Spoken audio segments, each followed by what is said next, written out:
everyone, and welcome to another episode of the Consciousness Road Trip podcast. I'm your host, Sarah Watt, and again, we're joined by a special guest while we take a deep dive into the tools of access consciousness while we explore this amazing planet that we live on.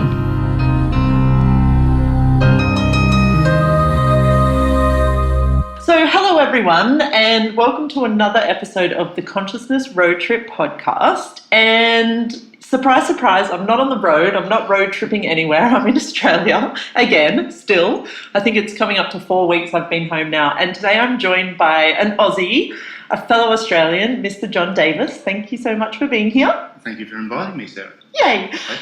Thank you. So we kind of were chatting before this podcast, like, what can we talk about? Podcasts are funny because sometimes you'll have like a place to go. Sometimes it's fun to just get on and see what happens. But I loved the idea that you came up with today. So do you want to just sort of introduce it a little bit?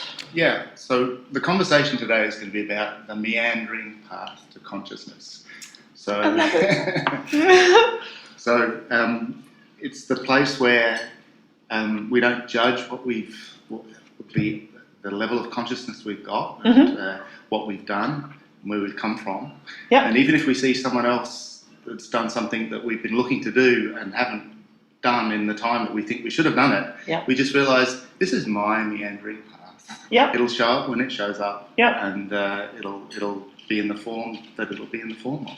Cool. So a couple of things with that. Number one, what I love about that as a point of view is, and a perspective, or however you want to look at it, is that it takes all of the judgment and all of the, that place where you feel like you've got to get things done really quickly, like the deadlines of things. Yeah. This is a concept that Dane here introduced me to a few months ago. Cool. And he's been talking about it on his series, the Be Different, Stay Weird. And it's kind of, he's stretching everybody. He's saying, have a look at this, what do you think? And sometimes when somebody stretches you and gets you to reach for something, you go, oh my word. And it's very easy to go into the judgment of ourselves at that point in time. So what he said was, why don't you look at this as, look, it's your own personal path. You're meandering to consciousness at your own speed. And, you can have a bit of a laugh with that sometimes. Say, oh my God, I heard that 13 years ago. I've just got what it means. Yeah. And that's the cool thing in access. So also, we talked about this before the show, like basically if you guys are listening, if you've heard this podcast before, you probably know a bit about access consciousness. If you haven't heard it and you've just stumbled across this somewhere, basically John and I both, have access consciousness as part of our lives. So without going too much into that, you can go to accessconsciousness.com and find out more information about what that is. And John mentioned Dane here, who was the co-creator of Access Consciousness, and he does a lot of, he's one of those people for me that I don't even know if he knows what the word meandering means. Like his version of meandering is in his Ferrari driving at 150 kilometers down the freeway or something. But what I do love about him is he is someone that he's him. Like I've never met anyone in my life that he wrote a book called Being You, Changing the World, and to me they couldn't have been a better person to write that book, because it's like he is the one person I look at that is him in totality. So I had one other quick question about this. So talking about a meandering path to consciousness, what is consciousness to you? Well, consciousness, in access consciousness, we say that consciousness includes everything and judges nothing. And one of the major things that we need to one of the major things that I've had to come to grips with is it doesn't include judging me. Because we've grown up with being right and wrong. And in my case, I studied science at uni. I went out into the business world and I managed manufacturing business, and everything was about right and wrong. And the whole basis of science is keep looking until you find the right answer. And so if somebody is talking to you about consciousness, it's very easy to go, oh my God, I didn't get that right. And that's one of the major things that to be conscious, we have to stop judging ourselves. So this idea that, well, it's just a meandering path, you get it when you get it. It's kind of takes a bit of the pressure off. Big time, big time. And actually, I was listening to something this morning where Simone and Brendan were on a Zoom talking to some of the Access Consciousness Bars facilitators, and they were talking about this exactly, like where we grow up being taught to have the answer. Like in school, you work out the formula to get the answer, you ask a question to get an answer.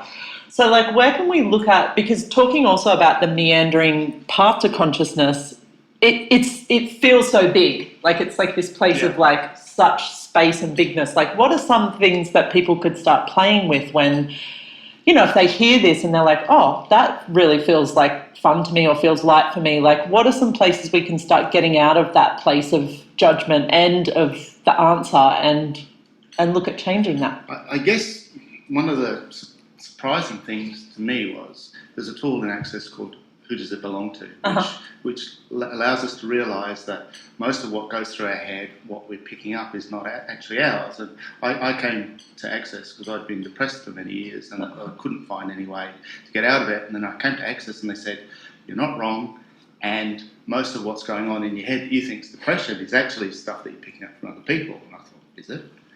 And I started asking a few questions about that and I found that it was. And it was like, wow. Yep.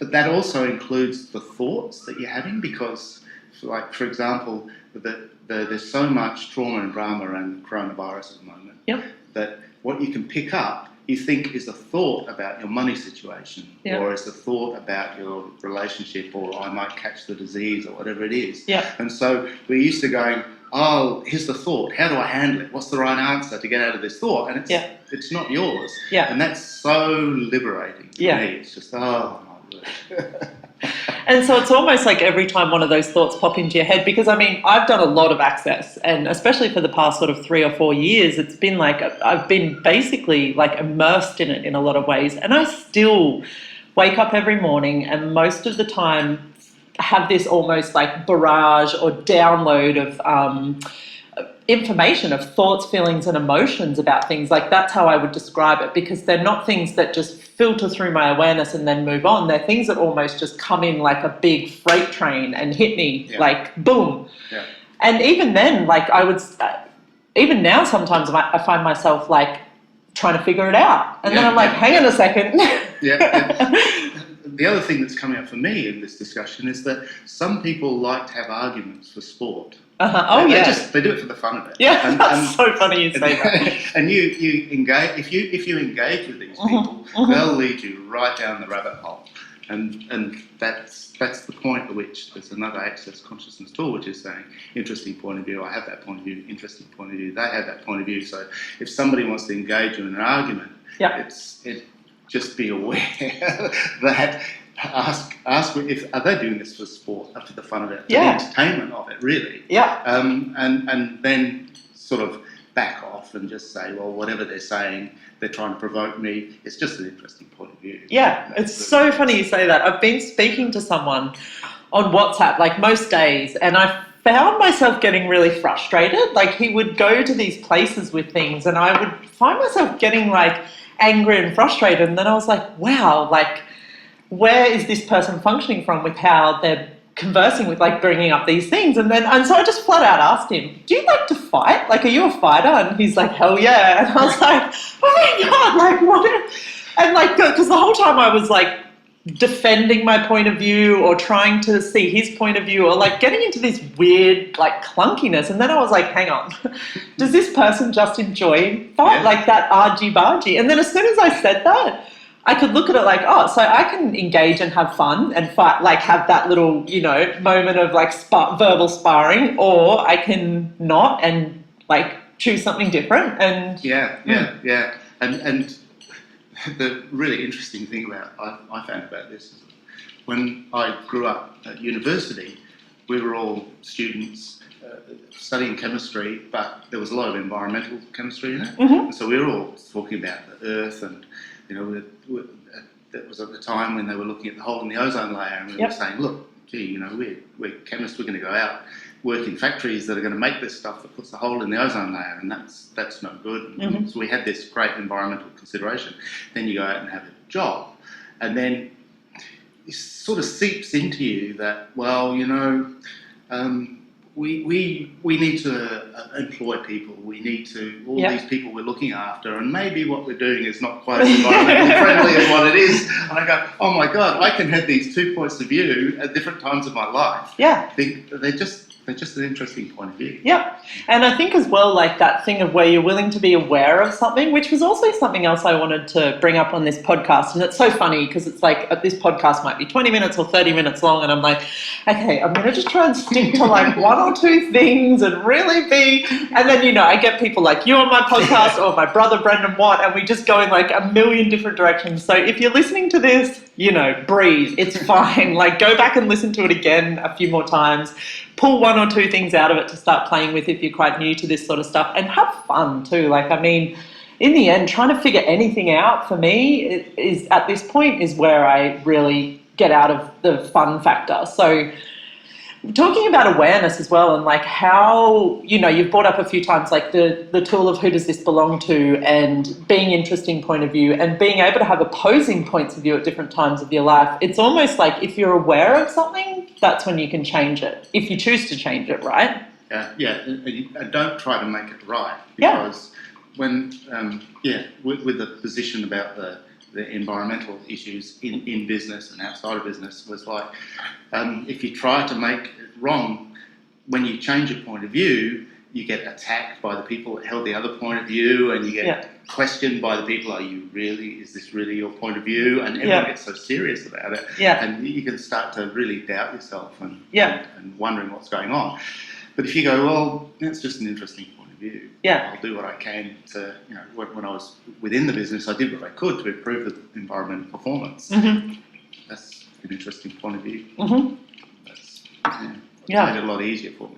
Yeah, and I think with the rightness and wrongness thing as well, like where we start to go down that path, like, and you know, it's all this stuff where people hearing this might be like, it sounds so easy, and in a way it is, and in some ways there's a level of like letting go of control and vulnerability with these tools as well that I've found probably the hardest, because at least when your focus was, okay, I'm going to be right about this. This is going to be my point of view. This is my path in life. There's a certain level of ease to that, because you're like, it's, you know, I'm part of the herd. I'm one of this reality sheeps. And then you start exploring this consciousness and this meandering path that we're now all wandering down and around and up and through. And it's like, there's some really tough parts about that. And the level of really not having anyone to look at that you can copy or model your life off, and really getting in touch with who you are in a way. And one of the things is we all come at this from a different space. Oh yeah. I mean,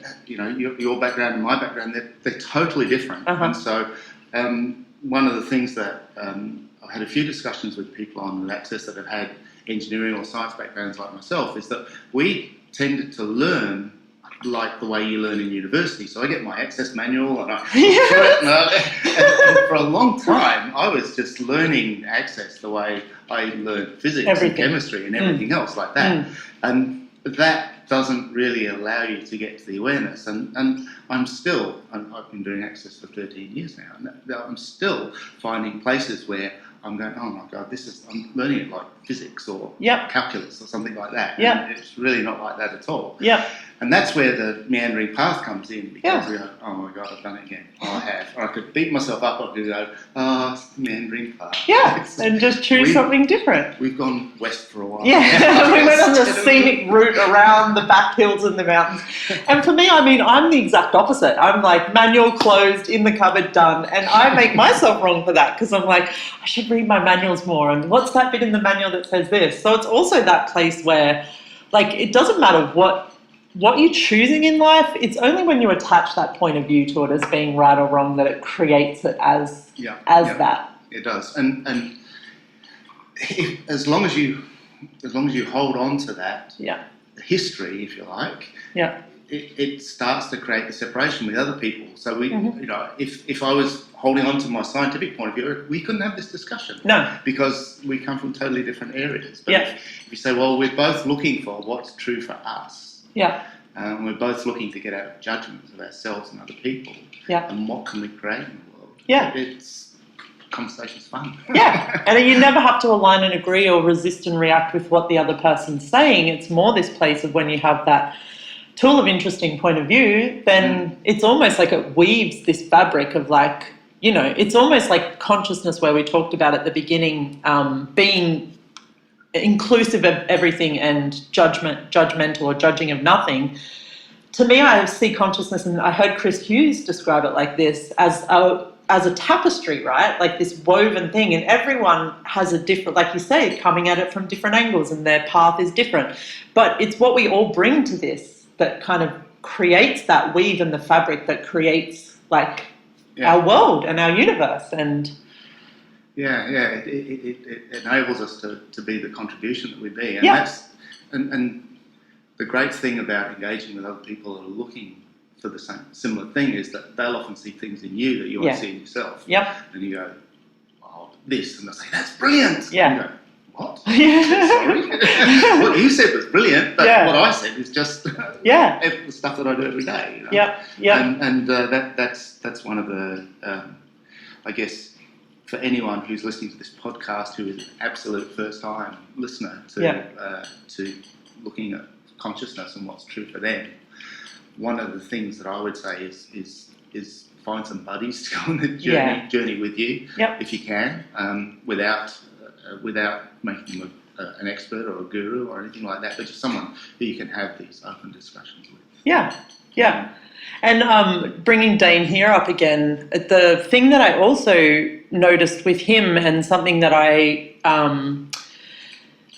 very much look to in some ways pull parts of and bring it into what I desire to create in the universe, is his way to use everyone. And it's not this place of like, you hear people talk about using someone to your advantage as a bad thing, but I've watched him so many times. I get his kind of outlook on things, right? He's got like a very big universe. Like he's, like his world is huge.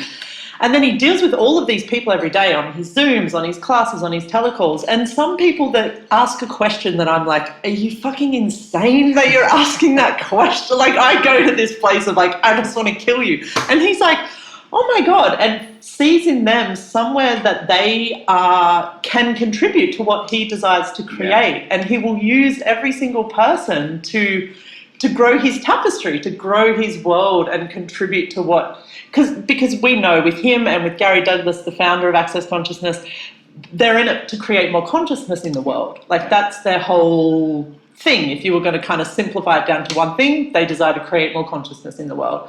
So to watch Dane and how he does this thing with people as well, where it doesn't matter if their point of view doesn't match his, he will find in them the fact that they actually can contribute something to that. Something to there being more consciousness in the world, and that's the piece that he pulls on and opens up all of these. Well, speaking as a person who has asked those questions, I don't think you've ever asked one, and I've gone, not one of those.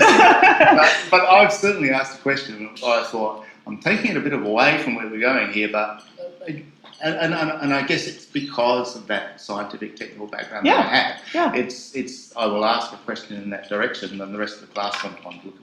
What? but that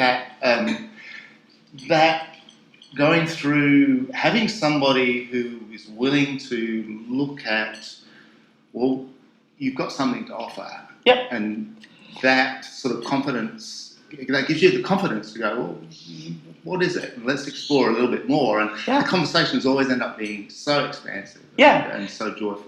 And even like this podcast is a perfect example, but I love as well when I'm willing to ask a question in class or on a call, or I hear someone else ask a question, and you can perceive in their world that this is my question, I want to get more awareness on this. And then they'll ask their question, and the facilitator will be like, so they're kind of here sitting at point A, and the facilitator jumps like 7 letters in the other direction and takes them to point M, and they're like, what the fuck just happened? Like, my question was this, like, even starting this podcast and being willing to not have those blinders on, like to have that fixed direction that you're going in life as well, and being willing to like let this just roll out to whatever it Which brings us back to the meandering path. Yeah. And Ganges. Yeah. The wonders. Yeah. North, south, east and west, everywhere, Yeah. all around the place. Yeah. And what if like nothing ever showed up the way you thought it was going to as well? Like I just know so many times in my life where I've gone, okay, this is how this needs to turn out. This is what I want to do, and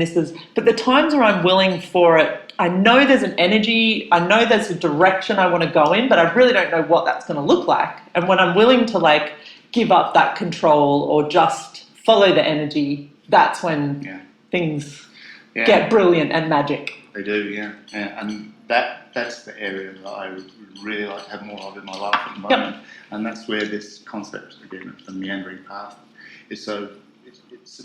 for me to see someone like you that's leaping forward and making all these great choices. Yeah. I'm going, well, I'm not making as many as I could, but this is my meandering path. Yeah. And how's it going to show up? Well, how can I contribute to your meandering path? Yeah, and mine to yours. And also to know as well, like it's so funny because I speak to people and they're like, oh my God, Sarah, you're choosing all of this and you're doing all of this. And in my mind, I'm like, I'm so fucking shit. I'm not fucking choosing enough. I'm pathetic. It's so funny as well how, in Access we talk about humanoids as being like the portion of the human race where we tend to just have these wild judgments of ourselves and we just see... Yeah, and what would it take for us to each see also the brilliance that we be and that contribution that we are to consciousness and that's what, I've loved. And, talking about this meandering path as well, I mean, with the world and how it is now, it's like there seems to be so much more space to look at this stuff and have these conversations. Yeah, I've people that I've known for years and haven't been interested, they've gone, whenever I sort of veered into this territory. Yeah. And they're now saying, oh, what was that you were saying? And it's so nice to have just a conversation with you and you don't realise when you're doing anything other than just being open and hopefully being a little bit of what you said Dane does, which is just, well, what can you contribute? What is it about you you're not seeing? Yeah. And see what that can create in the world. And I think as well, like bringing it back around one more to this meandering path, where it's like if you're willing to be you on this path, this meandering path to consciousness, it's also where that becomes such a beacon of light and an invitation for other people because you're not dragging people along, you're not being like, look how good I am, look at my choices and what they've created, you should come and choose this too. It's this place where we are willing to be us and wander through our choices and our whatever things in life, and where that can also be a huge beacon of light for other people. Yeah, and we don't necessarily see it ourselves. No. They see it. Yeah. I can see it in you. Yeah, and I can in you. And it might not even be that people tell you that. Yeah. Like how many people see things, like, even just to use one example, I post pictures of my sunset off my back veranda here a lot on my Facebook page, and I had a friend here yesterday and I said, oh, have you ever seen the sunsets here? Oh, I post them on Facebook sometimes. And she's like, yeah, I see your posts. I'm like, but I don't like posting them every day because I think people are going to get sick of them. And she's like, Sarah, fucking post the pictures. Like, are you serious? So I went out yesterday. I'm like it's just a photo on a Facebook page and how that can spark something in someone's world to even just give them that moment of like, connection with the earth or beauty and sure. Cool. Yeah. So what's next for Mr. John Davis? What are you creating in the world now? Is there anything you want people to know about or how to find you? Or perhaps I perhaps explain a little bit. Cool. When I first started Access, I got very stuck and had a discussion with Gary Douglas. Mm-hmm. He asked me, what do you love about being stuck? And I said, look, I'm so good at it, I've turned it into an art form. And he said to me, well, when you said the word art, your whole universe lit up. And I said, oh my word, you have no idea how artistic I am. So he suggested that I go away and see what I know about art that's a little bit different. And so I started creating art. First of all, I started up using wood and that didn't work. So I bought some coloured paper and coloured card and a scalpel and started cutting bits and pieces together and turning them into art. And this is something I've been doing for about 10 years now. Cool. And I have a website and a number of people now who are having these conversations about what are you doing have asked me to put together some videos. So I'm in the process of saying, this is how you can make art without knowing anything about it, by just asking, well, what's possible, what else can I do, and using the tools of access consciousness. Cool. And in the end, I had an exhibition in the gallery a couple of years ago, because it's come along so far. So I'm doing quite a bit of stuff on my art. Cool. And what's your website? beingjohndavis.com. Awesome. Cool. And do you sell your art? Can people buy it? Or? Yeah, people can buy it. Cool. And I'm available for commissions. Cool. Yeah. And you're also Access Consciousness certified facilitator? Facilitator, yeah. Do you offer private sessions? Or private sessions, bars classes? Awesome. Not at the moment. Well, maybe, can you do one-on-one? No. Can we even do that at the moment? I think technically we can, but if we're 1.5 metres apart, which doesn't work, does it? Oh, the life and times. And I was going to ask you something else then, but now I forget. Oh, with your sessions and your Access business all on that one website? Yes, you can contact me through that cool. website. Yeah. Awesome. Yeah, awesome. Yay. Well, thank you so much for being on the episode, on the show. Thank you. And for bringing this awesome conversation back into my world, because it's something that's is just sitting there and permeating through my world right now. It's very nice. The big changes that are going on at the moment. It's really very nice. easy to slip into a bit of judgment. Yeah. So. Cool. Thank you, Mr. Let's John meander. Davis. Let's meander and have fun. Thank you, everyone. See you next time. Thank you so much for joining me on this episode of the Consciousness Road Trip podcast. If you'd like to find more of my podcast or more information, you can head to my website, sarahwatt.com.au/road trip or sarahwatt.podbean.com. See you on the next episode.